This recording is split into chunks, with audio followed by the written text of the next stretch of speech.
and his stand would convert light into a sonic wave weapon. Its name? Electric Light Orchestra, after the band. I have a whole host of other characters too that I have basic outlines for. I just need to get to do the actual writing for the fic. Pretty cool, huh?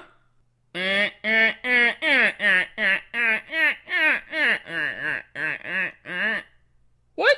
Of course I am.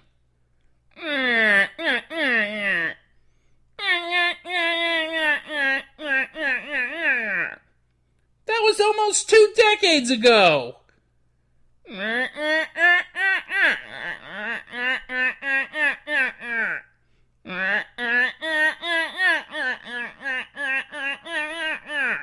Well, I just don't have time for those.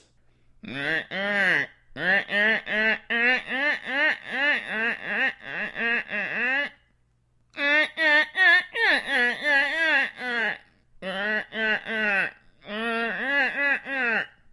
do too! Anyway, what have you been up to during the quarantine lockdown?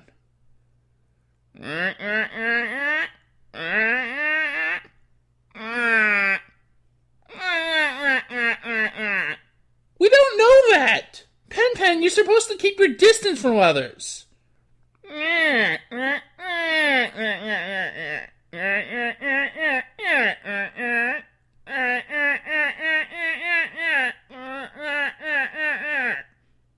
I know for a fact you get hangovers. Well, what have you been up to anyway?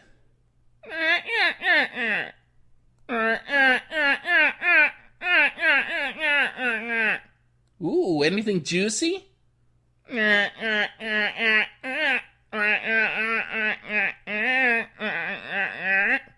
Yikes. What happened to his sister and mother anyway?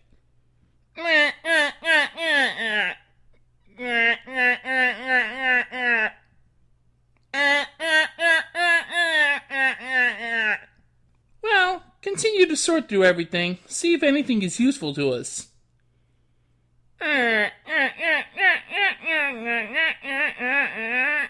Pen, maybe some things could be kept to yourself.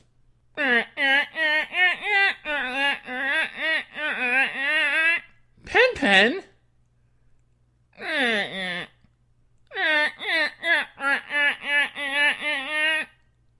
Yeah, it's Dragon Ball month again. I've done it twice already. Come on, help me with the camera. Shut up!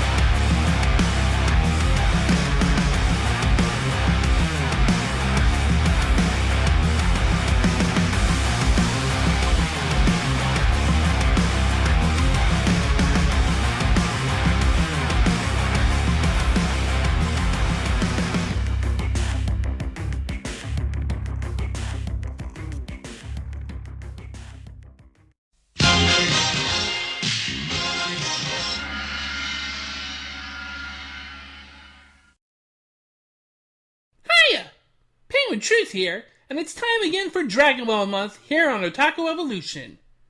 This will probably be the last one, since there's only so much I could say about the movies, and I don't feel much like diving into the long arcs of the TV shows.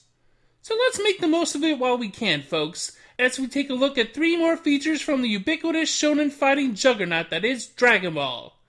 And we may as well start with the OG. Oh, original Dragon Ball, you don't get nearly enough attention. Long have the early DB arcs been ignored or pushed aside for the more science fiction action-heavy storylines of the Z section.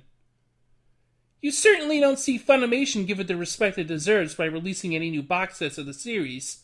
Even if it doesn't sell quite as well as Z, surely it must sell well enough to warrant at least a token new release. Then again, Funimation can't even release Z correctly these days, and we never even got the Z movie Dragon boxes, let alone OG DB's boxes. The original Dragon Ball's movies were special in the sense that they were a synthesis of the events of the series. Elements of different story arcs would be combined to create original tales with all the hallmarks of Toriyama's manga, but with a few differences here and there to allow for story condensing. For instance, the movie Curse of the Blood Rubies streamlined the first Search for the Dragon Balls arc. Sleeping Princess and the Devil's Castle sort of sandwiched itself between the first arc and Goku's training with Mifune Roshi. Movie 3, Mystical Adventure, crams in even more material into 45 minutes. Mystical Adventure sees Goku and Krillin, now students training under the Turtle Hermit, travel to the Mifune Kingdom, whose Emperor Chaozu is hosting a martial arts tournament. Chaozu's, wife? Let's go with wife, has gone missing, and his advisor, the scheming Shen, and his assassin accomplice, Tao, are ostensibly gathering the Dragon Balls to locate her, but it's pretty clear to anyone except the trusting Chaozu that they're up to no good. Things get more complicated when a man named Bora and his son Upa appear with the last Dragon Ball, hoping to get the kingdom to stop digging up their lands and harassing their people in the search for the ball. And none other than Bulma, along with Yamcha, Puar, and Oolong, are also hunting down the 7 Wish Orbs. Everything comes down to a fight between Goku and the merciless Tao for the possession of the Dragon Ball, guest starring a certain little robot girl from Penguin Village. If that sounds like a lot for less than an hour, it is.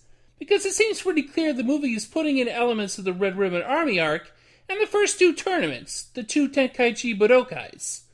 Chaozu and Tien, are even slightly reimagined characters in this. But they have their same, chemistry.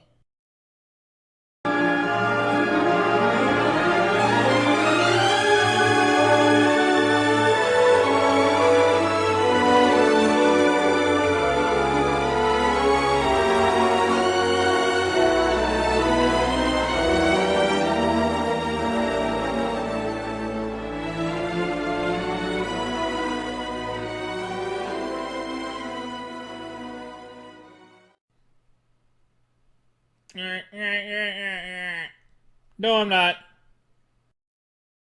While we're here in Mystical Adventure, I may as well take a side road to Akira Toriyama's other big creation, the manga Dr. Slump. It's a madcap comedy about an inventor who creates the world's strongest robot, a little girl named Arale. The manga was popular enough to be adapted into an anime that aired in the time slot Dragon Ball would eventually. Then it was adapted again into a TV series that aired in the same slot after Dragon Ball GT finished. But during the run of Dragon Ball, there was a canon crossover where Goku and the Red Ribbon Army's General Blue ended up in Penguin Village, where the Dr. Slump cast all live. While there, General Blue was taken down a few pegs by the super-strong Arale, who headbutted the villain right out of town. It's shortly after this that Tao Pai Pai, Mercenary Tao, is introduced, along with Bora and Upa, who live at the base of Korin's tower. Tao arrives to kill Goku and makes short work of Bora, leading to a fight. In Mystical Adventure, we get a combined and abbreviated version of all these events. Because Blue, here a subordinate of Emperor Chaozu, is killed off by Tao early on, it's the assassin who, after having killed Bora in the tournament, ends up being sidetracked by Arale. It's a darn shame that I have to destroy you.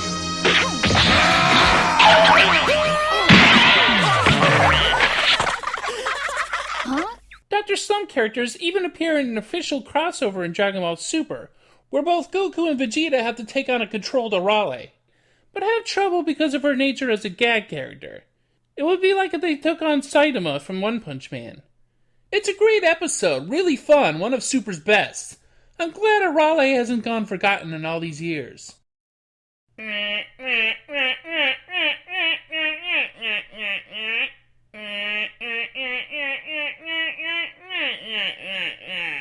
I'm talking about Dr. Slump because Arale appears in this movie, though completely out of context, so I applied some context.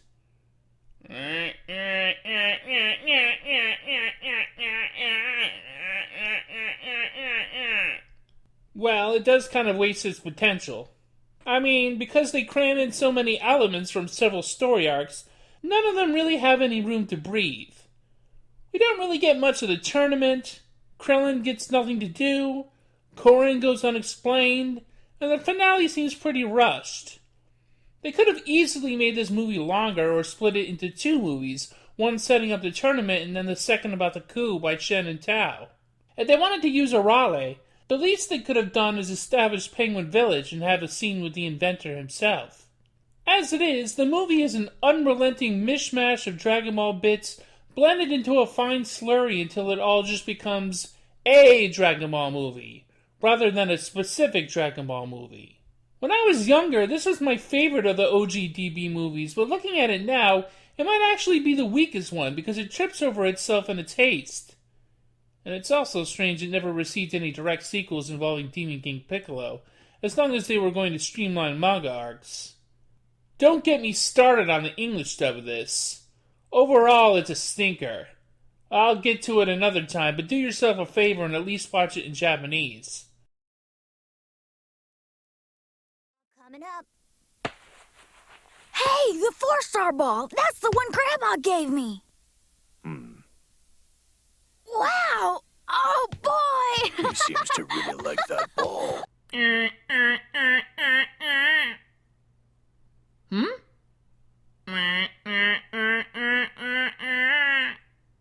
Pen, I'm trying to do a video here. Don't interrupt.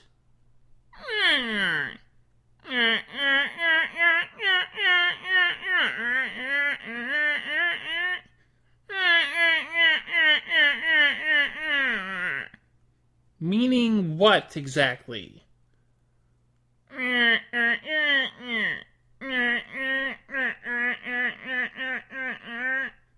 Oh, here we go.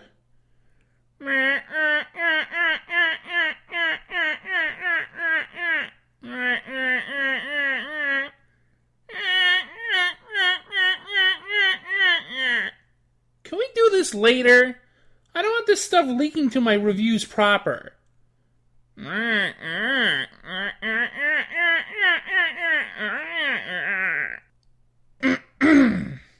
Also, spoiler, Chaozu's wife? She's a fucking doll. No, I mean a literal fucking doll. Chaozu has a waifu. That might be sadder than my implication that he's Tien's tiny lover. But hey, at least the movie has an awesome end theme, Dragon Ball Legend, that runs over the closing credits. It's just too bad that the English dub ruins the experience by having sound effects and voices over what was originally just the song. But this was Funimation in the year 2000, so yeah.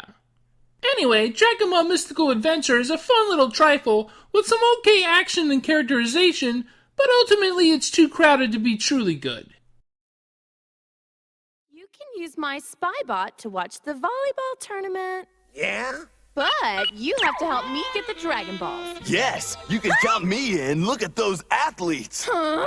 You dork, am I your girlfriend or what? But it's not the girls I'm interested in, Bulma. It's the serving and the spiking. Yeah, I'm a big fan. Anyway, that's it for now. Next time I'll be looking at my favorite DBZ movie, one that can actually maybe fit into main continuity with few problems. Until then... Just checking to see if you wanted to add something. Good advice. Until next time, see ya! Be as brave as you can be, a childlike love, a fantasy. The world is a mystery for you and me. A miracle and adventure too. A single wish waits for you. The beating of your heart will see you through.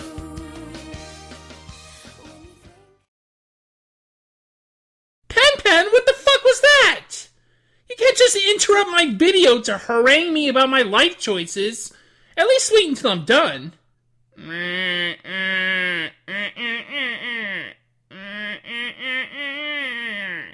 I'm still writing. I just write anime reviews now.